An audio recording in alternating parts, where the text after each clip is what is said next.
So I think you must have been familiar by the NEET fiasco that is going on currently in India. People reaching late for exams, people missing their exams, people giving multiple attempts to the same exam, probably 6, 7, 8 times or even 10 times. The worst of them all, papers getting leaked just before the exams. Now I've given 3 NEETs myself, 3 stages of them: NEET UG or AIPMT in our times, also MHCT, NEET PG and NEET super speciality. And hence, obviously, after giving so many entrances over the years, I know few things about how these exams work. The sad reality is that people are committing suicides or failed attempts and not getting qualified, not being able to crack the exams. And some people are giving so many attempts. I've seen recently encountered an Instagram handle where a person had given 10 attempts to NEET UG. That's a sad reality. So NEET, or National Eligibility Entrance Test, is a national level, as the name suggests, obviously. National level entrance examination is a 3-hour examination which gives you entry to various courses, namely MBBS, BDS, physiotherapy, etc. Now, the problem is that it is a competitive exam, and because it's a competitive exam, your marks decide your rank, and your rank decides your fate. And it gets worse when the families are involved, when the society is involved, and that getting a good rank at mere tender age of 17, 18 is associated with success. And at that age, you're just forming your own identity, you're finding yourself, you're discovering your own personality.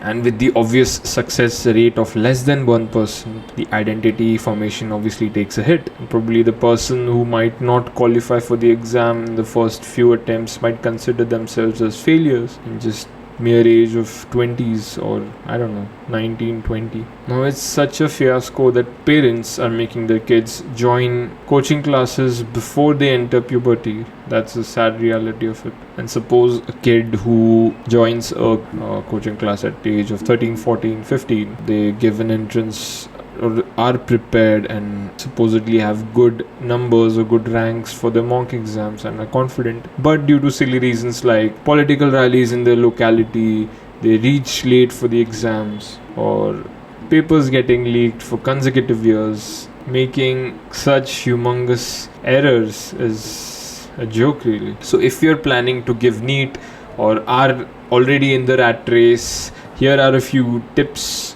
that I'd like to give, since I've been in this rat race for over 13 years, I think. The first thing is to understand the medical journey as a whole. Now, NEET is just the entrance exam which will give you an entry, or it is like an entry gate to MBBS, which is in itself is a baby step towards becoming a doctor. Now, people think that NEET or NEET UG will make their life easier and they'll be set in life, but that's very, very far from truth. It is just the entry to MBBS, and I think objectively NEET UG is the easiest of the 3 NEETs which you will give in future if suppose you are considering being a super specialist. So suppose you give NEET UG for 1 or 2 times, whatever, and get into MBBS, then MBBS will be of 4.5 years and 1 year of internship.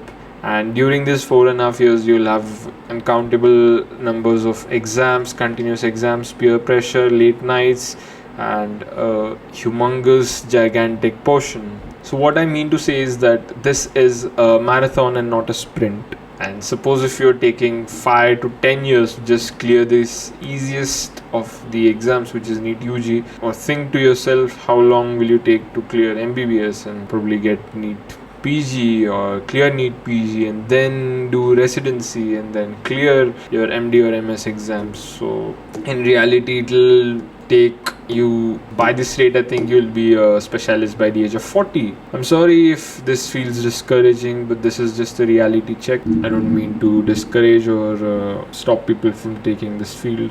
This is a wonderful field. I've been a part of this field for a long time, and I love studying, I love helping people, and that's one of the main reasons why I chose this field. Now, the second thing is, don't associate this exam as your whole identity. Now, this is just a 3-hour exam. Don't let this simple MCQ exam consume you and let you think that other people are better than you. They are not. You're just different. You're in a different situation. Probably the thing that you studied probably didn't come, or during the exams just your brain didn't click at the right time, whatever the reason might be.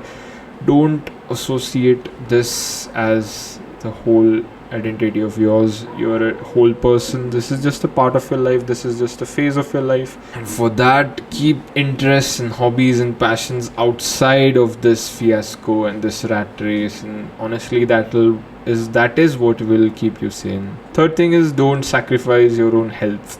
I've seen people studying day and night, not sleeping, not eating properly, or overeating and doing all the wrong things, just being sedentary, sitting at the desks for a long time. That is not right. You need to be healthy. You need to be in your optimum health to perform at an optimum level. Suppose you don't sleep.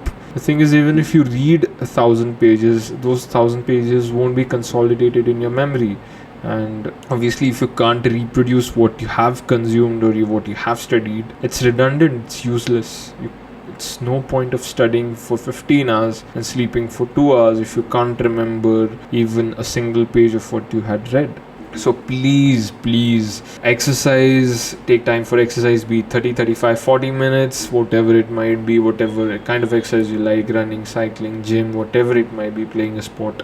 Please do that regularly, consistently. Sleep adequately, 7.5 to 8 hours, whatever you're comfortable with, and eat a proper nutritious diet with adequate amount of protein, healthy fats, fibrous carbohydrates, and don't eat junk food. At least limit yourself. Now, the fourth thing, it might seem a bit discouraging, but have an exit strategy. So as I said a while ago, that this is an entrance exam with a success rate of less than 1%.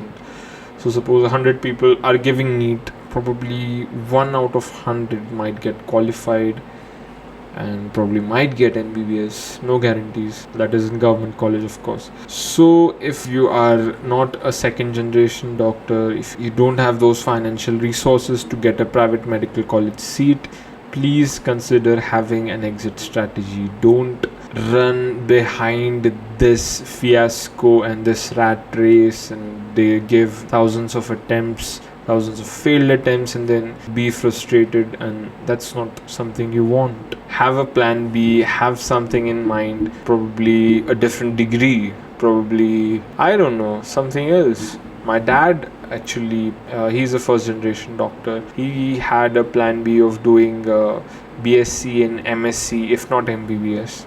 I, on the other hand, obviously being a second generation doctor, if I hadn't got an MBBS in a government seat, I probably would have gotten done in private medical college. So that's kind of an exit strategy too. So have your own exit strategy, and that kind of has or reduces the pressure you have on yourself. And the last thing is probably the most important thing, is don't compare your timeline with anyone else's. Now consider my example. I've done MBBS. I've completed MBBS in 2021.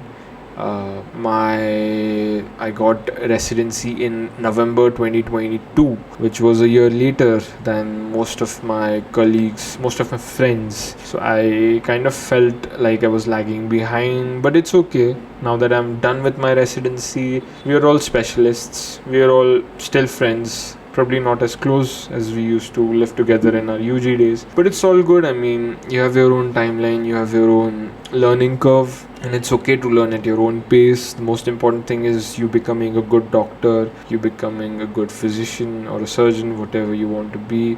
And most importantly, you being a good person and coming out a whole well-rounded person. That is what I think is the biggest win you can have. So here were the few tips. I hope this video was of help, and please considering revisiting this channel whenever you like.